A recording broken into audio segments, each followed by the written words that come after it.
For anyone who's ever suffered analysis paralysis from overthinking and not getting a project started because they didn't do this one other step first, you'll resonate. So for me, I'm wanting to work on my grandmother's memorial, and I usually communicate on my online platforms before projects that keeps me flowing, but I wanted to make sure that where I produced this video, it was cohesive on TikTok. And because I didn't want to film out of sequence, I'm now going to build this up and turn it into a larger project. Because my grandmother, she loved photos. She loved holding on to the past in unfortunate ways, and why she shunned me as a grandchild and blamed me for not being able to live up to her country club standards. However, once we learned, thanks to DNA testing, that she had a much harder life through family connections we didn't know existed, it was easier to grow compassion for her. And since her passing in end of January of last year, I have grown to hear her so much more in my head.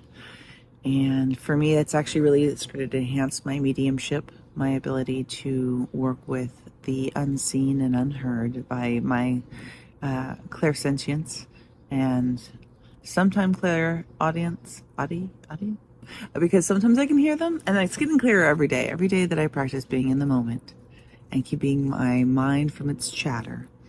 I'm able to hear the wind on the wind, the wind on the leaves, and the spirits laughing on the other side. So, with that in mind, I'm very excited for this project.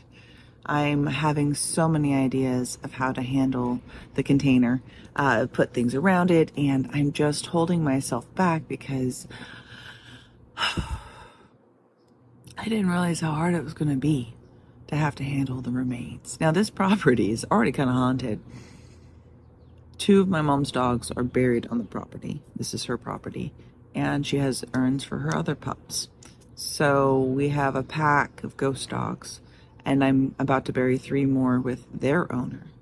So for me, this is a strange time, an opportunity to really embrace what I do when I work with other realms, the multidimensionality of my abilities, the confirmations I learn daily, and the synchronicities that guide my life, and the opportunity to honor the lack of choices the women came from. I heal narcissistic evil now through forgiveness and forgiving myself what I've gone through, who I've been in reaction, and learning from these patterns, to those I live with, to those who are still living in our family. So now I know when we come from that place of pain, it's like a little child acting out in however old that person's body is, right? And because of that, I'm not afraid anymore. I can recognize when my emotions are going to be dysregulated because, gosh darn it, being autistic, the self-awareness never gets turned off. Having ADHD means I have had a full-time algorithm trying to massage my issues. And now my puppy, oh my goodness, says hello. Maybe there was something I'm not supposed to say. Hey, how about that synchronicity, This is Mochi. So the self-regulation, now that I understand how my ADHD and autism work against me, and how those need to be moderated, advocated for, accommodations make so much of a difference. For me, it's making sure I get enough sleep with my CPAP and so many other sensory things, like making sure I have fresh air I can go to, outside and I can be around, and also places I can just go and be a tiny little cocooned thing, as it were. So for me, coming to this place of self-awareness that I could not have gotten to unless I went through all the things I went through, and wisdom comes from suffering. And there were lifetimes of their suffering that I didn't have to endure. I have always had more freedoms than they did, even with the lack of their support. In the end, the magic that happened after her passing and me helping out on her property brought my family closer together in many ways, and it allowed us to see ourselves and see what the end of life can look like from someone who isolates themselves, from someone who pushes everyone else away and becomes more abusive, as she was towards her husband before he passed.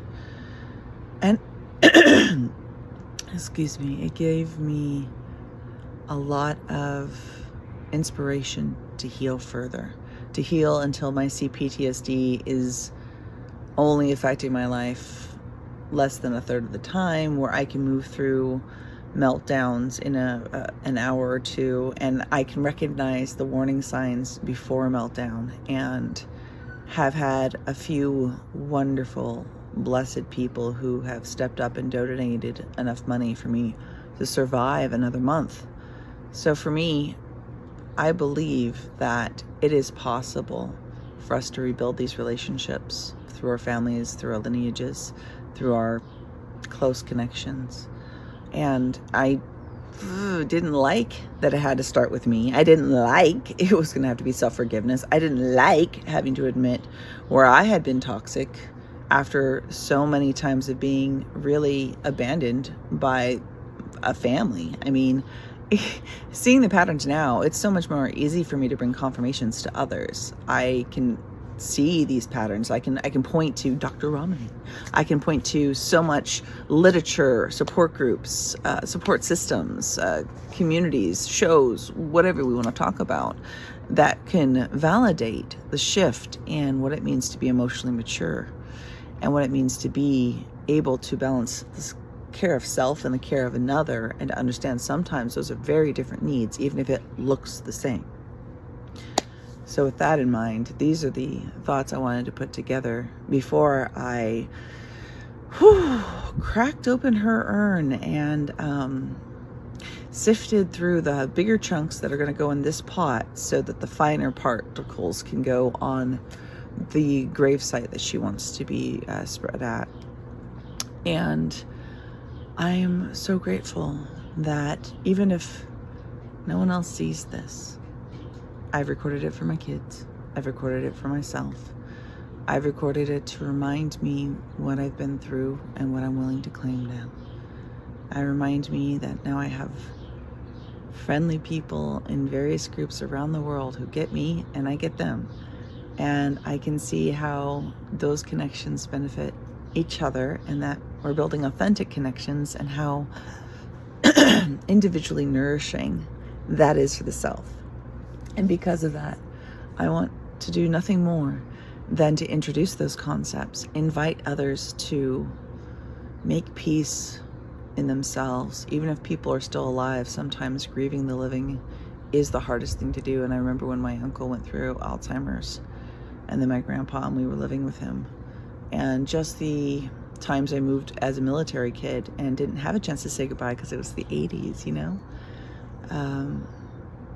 So much that I had to catch up on, to process as an adult, and finally come through the other side, to finally be able to live here in this moment, and to be able to document this in a way that allows me to share it not only with my external world, but with myself. Because as a lot of the autistic community probably recognizes, we have a hard time seeing ourselves. Like, we can mimic others fantastically.